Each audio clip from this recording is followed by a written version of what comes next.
Welcome back, JMA, as we are covering business brand strategies, right? Branding your business. And the objective of this lesson is to educate you all on the best practices and strategies to building a reputable and attractive brand for yourself and for your business, all right? So this is a core function of how you announce your business to the world, right? That's how we look at branding, is how we announce ourselves, how we position ourselves. And I'm going to be talking about some of our core practices, core strategies, best practices on how you can do that. Again, whether it's an individual brand and branding yourself as, hey, I'm this influencer, I'm this cool guy or gal, or branding your business. So I do this often, and it's one of my stronger suits in business. But I want to really take our time with this and make sure you guys we're dialing in and making every point, right? So first and foremost, I want everyone to ask themselves, what values does your brand represent? When you think about your brand, right, you have to answer the questions for yourself so that you can display what it is you're thinking, what we call your brand narrative, to the public. So here's some questions that you can ask, and as you build your business, it's important to keep in mind these two key components. Brand and business are separate. The brand will represent you and your business, while the term business refers to the legal structure you would choose, right? So here's kind of the difference. As we talked about our legal structure and entity, right? So we're going to say brand versus business. So you can have an LLC or legal structure and entity that performs, right, and creates revenue and, could be at whatever level of success, but this entity exchanging products, goods, and services for revenue is not branding, it's just business. And you can market, you can be on social media, you can announce yourself, you can even be on TV, you can have, you're on iPhones, you're all over the place, you have followers, etc. You can even have business cards, you can even have marketing collateral, you can have a logo, right? But that does not mean you are exchanging products, goods, and services for compensation. You just have announced yourself and announced yourself well, right? And so, followers, likes do not equate to dollars and revenue, right? But if you mix the two, you can create something super awesome, successful, and something reputable you can be proud of for yourself, mixing the brand and the business. So as you get into your brand, one question or two questions I want you to ask yourself in preparing to build your brand is, what values does your brand represent?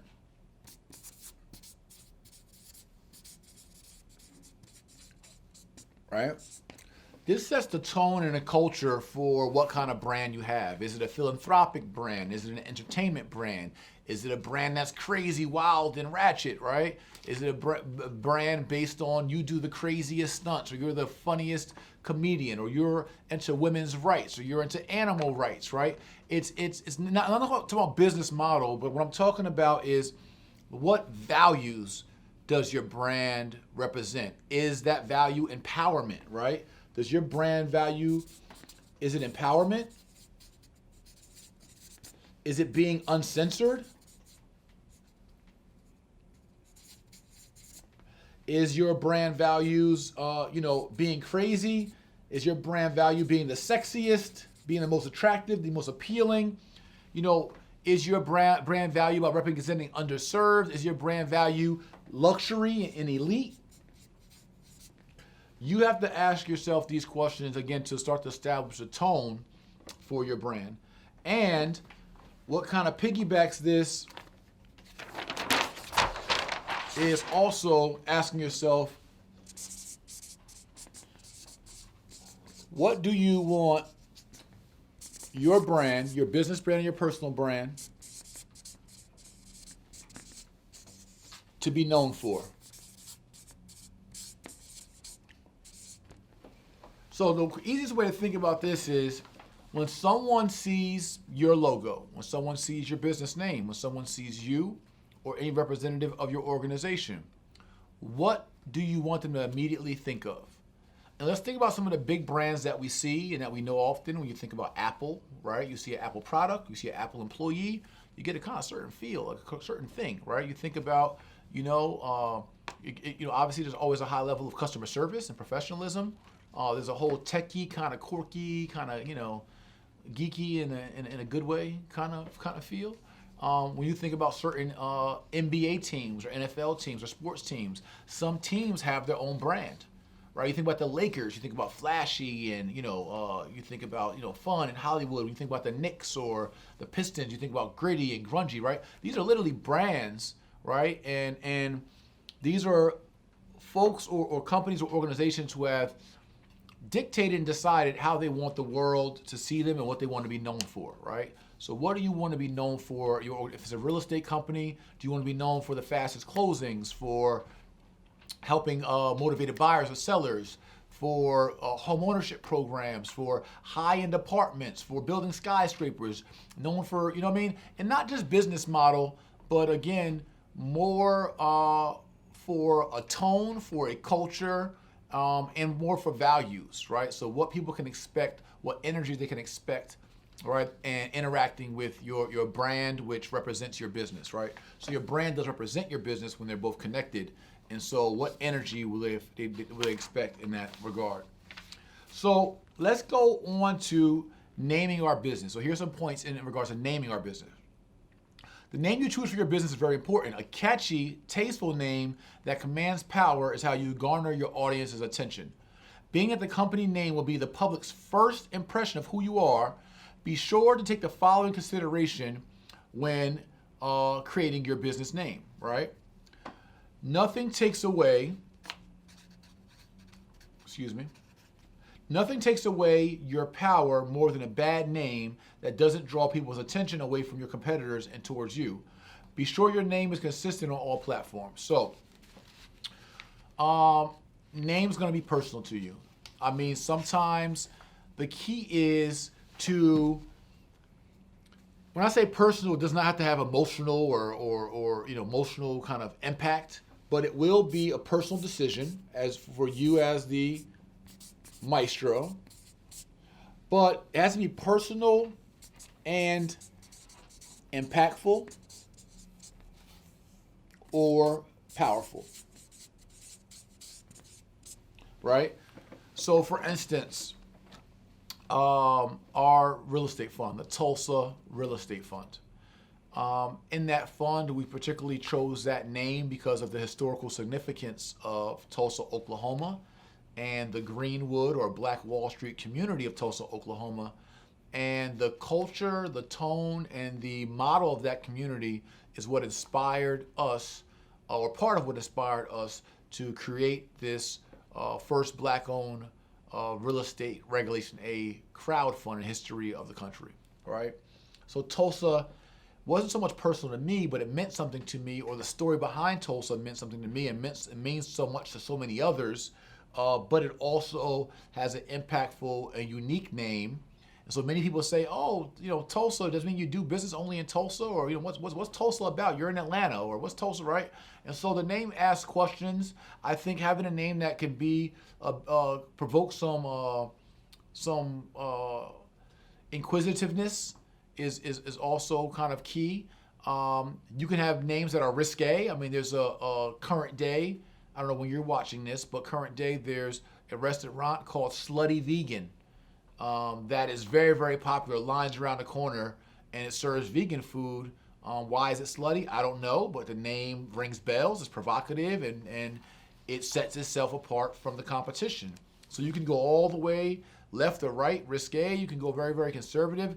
There's simple names for businesses that stand out, but all these things you can kind of consider.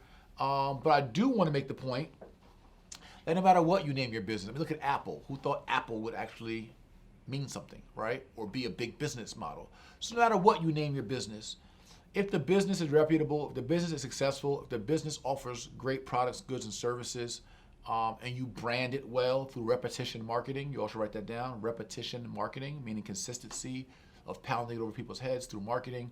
No matter what your name is, in my opinion, it can be and will become popular if you scream it loud enough and often enough, right? So that's my model philosophy. I mean, you could take companies, take anything. From Canon, films or Canon video equipment into, whatever it is. Just name a product or service. At the end of the day, it meant nothing to us. Some of it isn't even as sexy. Some of it isn't provocative. Some of it isn't risque. Some of it isn't anything, but we heard it so much, we end up liking it. Or the product was so good and impactful, we end up liking it. So I wouldn't say get so caught up in the name, and it's going to be about the work ethic you put behind the brand and the business that will help build the name, right? And so that's just some, personal preference of mine.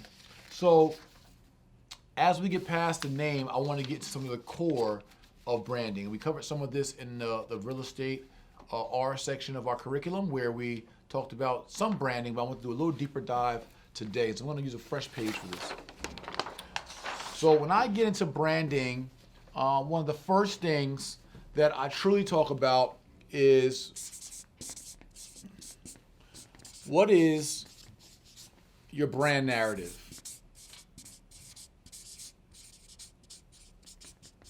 Right? How do you want your brand to speak and sound to the world, right? What is that narrative? What is that message? The cool part about branding is that you control how you want people to see you. You control what people hear. You control, again, that narrative or that communication to the outside world. So when to give you some examples of brand narrative, right? And it's a mix of your tagline, it's a mix of your mantra. I'll write these down for you. Your brand narrative is going to be a holistic mix. It's a compilation, if you will, of your tagline, your company or brand bio and write-up, your business, as well as yourself should have a biography. A bio. If it's a new business, then write about the inspiration behind the business and where it plans to go. It's going to be a compilation of your mission statement, of your vision statement, as well as, your marketing collateral. Collateral being all the marketing assets, the things that you use to market, billboards, flyers, posters, memes, videos, etc. All these things, right, will your mantra, all these things will speak to your brand narrative and describing to the world, telling the world who you are, what your brand is about, right? Talking about those core values, all those things will speak to that. And so you need to be able to tell your story in many different mediums, which all, again, ties into repetition marketing. And then you get not just, part of your narrative is also your message. So one thing is describing, who you are, right? But now it's, what is your brand message?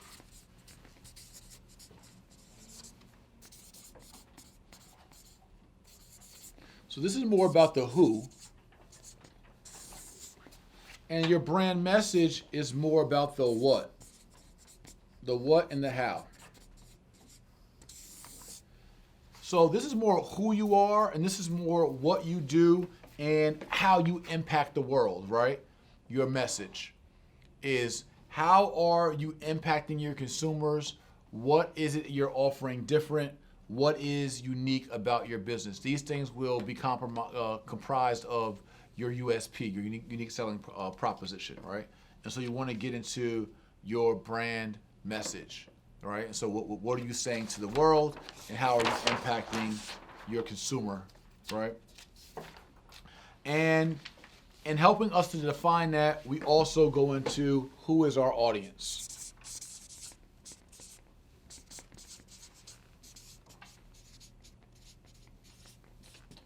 So who are you trying to reach, right? And so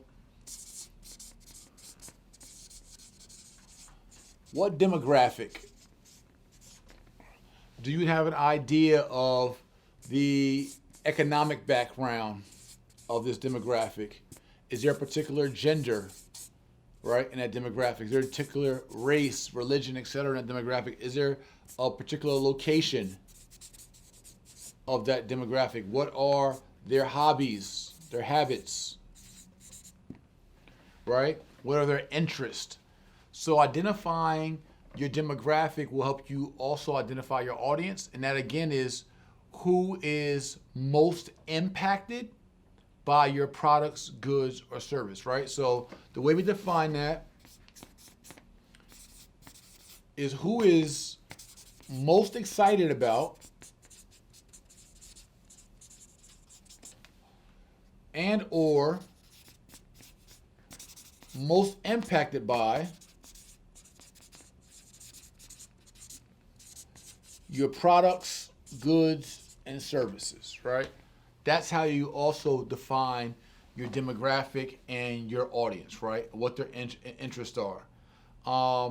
And what this says is what's in it for them, right? And so that's another thing you're going to define is, okay, you know what kind of customer you want, and now it's about what value you're offering them. But how you find, again, who you target, and mind you, everybody could maybe use your product or service, but who is most excited about and most impacted by the products, goods, and services you offer. So if you're a real estate investor and your product is renovated rental properties, then who is, and mind you, renovated rental properties in a luxury area, then who's most excited about that? If it's renovated rental properties in a urban or lower socioeconomic area, who's most excited about that particular product? If it is fix and flips to families in a middle class area, then who is most impacted and excited by that? Is it teachers? Is it government workers, etc.? And so do you know who you want to specifically target and niche and put your advertising and marketing dollars and efforts towards, right? And so that's another way that we understand the brand. Now, there are going to be some things that you need, and we kind of talked a little bit about them in defining your brand. And I believe in every brand, as you establish it, you're going to need to establish your brand tagline. You're going to need to create your brand logo. That logo will be inclusive of your brand color scheme.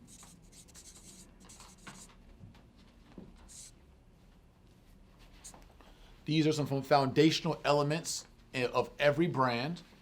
Inevitably, you're going to want for your brand and for your business, your brand website, right? And your brand social media channels.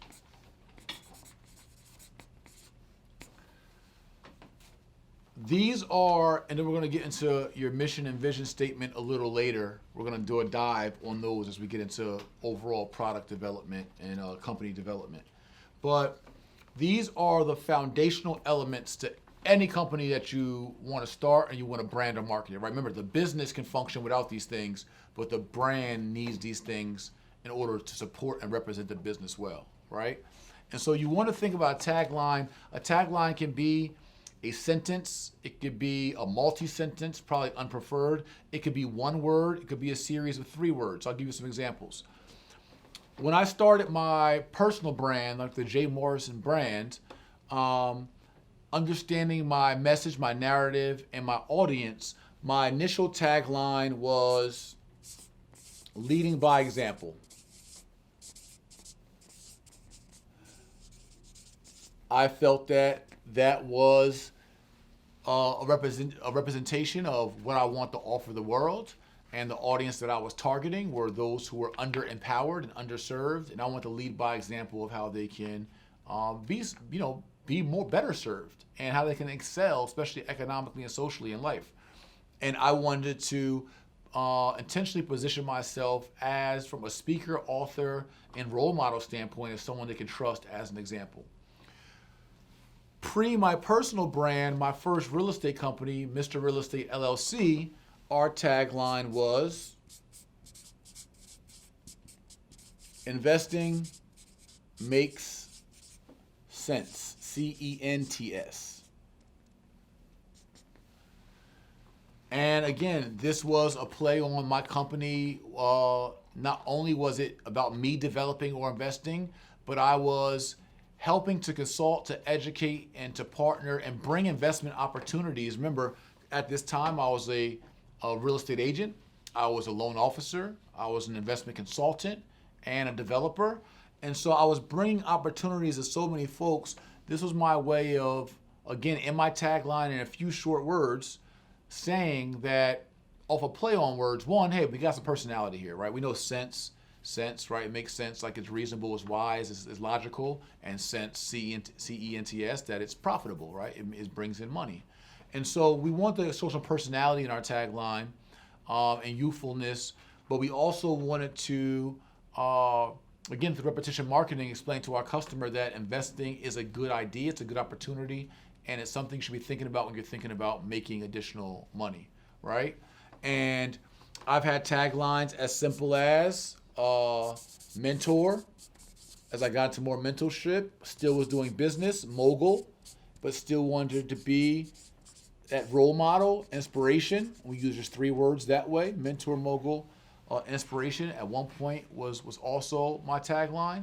And so these are things, right, from a personal brand, what I used, all the way from the Jay-Morrison-Academy, we use multiple as we've grown. And that's the thing. Your tagline and your brand is going to evolve, it's going to grow, it's going to mature. So what it is, now at some point, you want to get consistent, you want to stick with it, because that is the best use of repetition marketing. But it's okay to evolve as you're evolving your company, you're kind of finding your footing and kind of finding your narrative and your message. And so from a JMA standpoint right now, we're still working on it, but I love the fact that we are the #1 wealth education institute in the world. We've used your premier online wealth education institute. We've used a host of different taglines, but the goal is for someone in a short blurb to be able to know and see and understand and feel who you are and what you're about. That's the goal of the tagline, right? Now, from a logo perspective, I totally recommend that you get a logo or graphic designer. If you're not a great designer yourself, again, hire and partner to your weaknesses. You have to feel like, based on your color scheme and your logo, what mood, what representation do you want to have for your business? Do you want it to be, sleek? Do you want it to be more mature? Is something you want to be modern and contemporary? Is something you want to be more youthful or playful?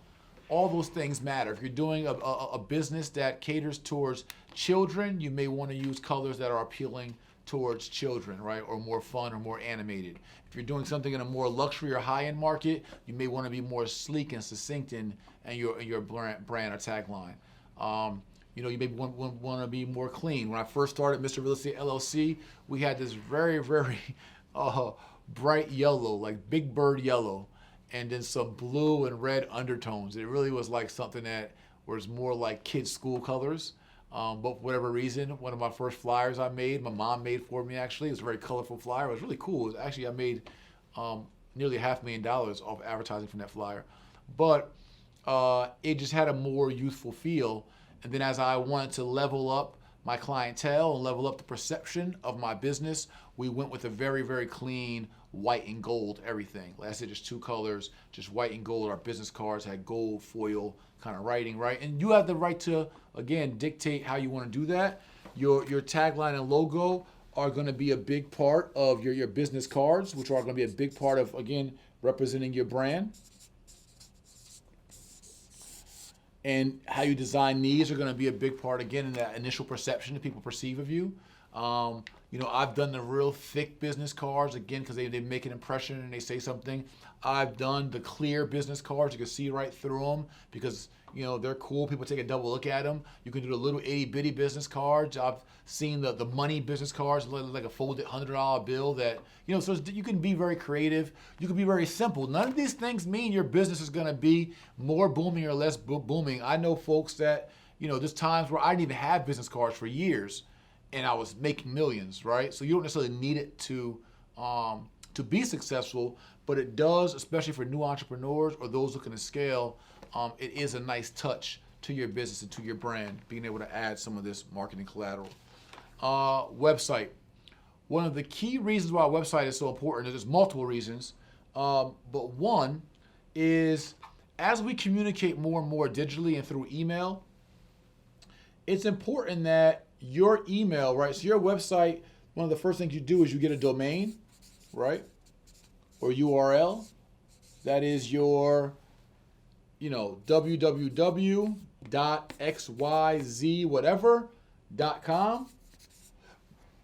This XYZ is your domain and URL, and we'll show you how to buy those URLs and sites that we go to.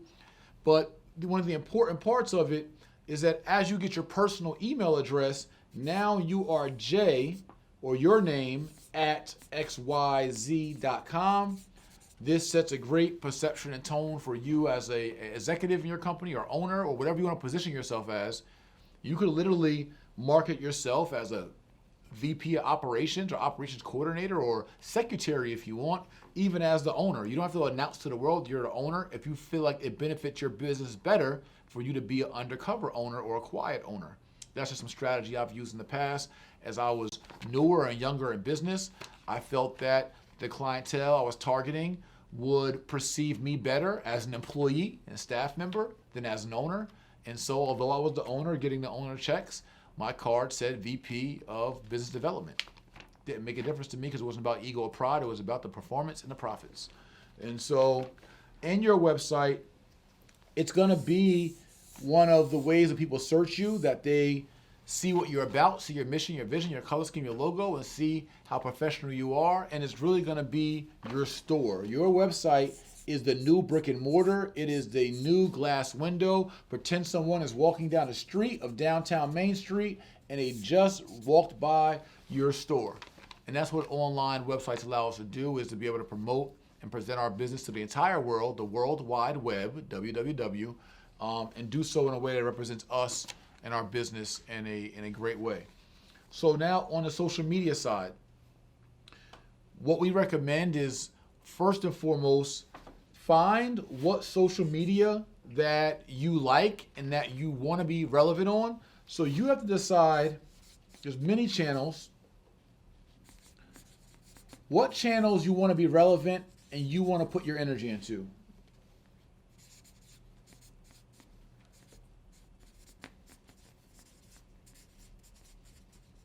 Right? And that's going to be based on also doing research as to where's your demographic often found. The folks that are most impacted and excited by your products, where are they found on social media? What we love about social media is that it's advertising and marketing.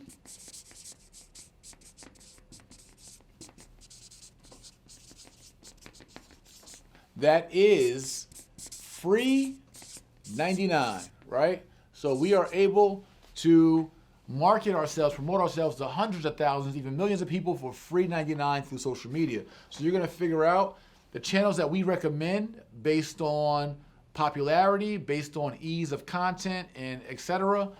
Is certainly that all of you take advantage of free 99 on YouTube, on Facebook for your business, on Instagram, and then you can decide on the other platforms like Twitter, Snapchat, right? And the new ones that'll be out every other day, right? But what we love about YouTube is these videos get to circulate for months and for years at a time. I have videos that are 5, 6, 7 years old that are still being recommended, that are still getting constant views and hits, that are constantly promoting my business while I'm working and talking and sleeping. Same thing on Facebook as they're being shared and commented on, and Instagram as constant content. So you want to put this content out as often as possible, repetition marketing, representing yourself. And then outside of content, part of creating content is, it costs us nothing to put videos on our phone. They don't have to be super professional to be able to put videos up on YouTube. So I always challenge my students to, in their first 60 days, put 30 videos up on their channel. Costs you nothing, right? Look at content of announcing yourself. We got some different recommendations on Google searches and Wikipedia searches that you can start sharing information you're learning. And then secondly, I want to give you all is making sure that you're setting yourself up as a brand if you are going to be a personal brand in your business. And that is either do personal photo shoots or business photo shoots or swipe stock photos from offline, but you're gonna need photos and images to represent your brand. If you are gonna be a personal face to your brand, make sure you are getting in-studio photos and that you are getting in-action photos, right? In-studio meaning plain black background, plain white background. In-action means you are in the field doing the business of your business so folks can see you or someone representing your company in action, right? So these are just ways, again, where you start to create the posture, positioning, and perception for your brand. And we'll get into some more of this in our later marketing lessons. See you on the next one.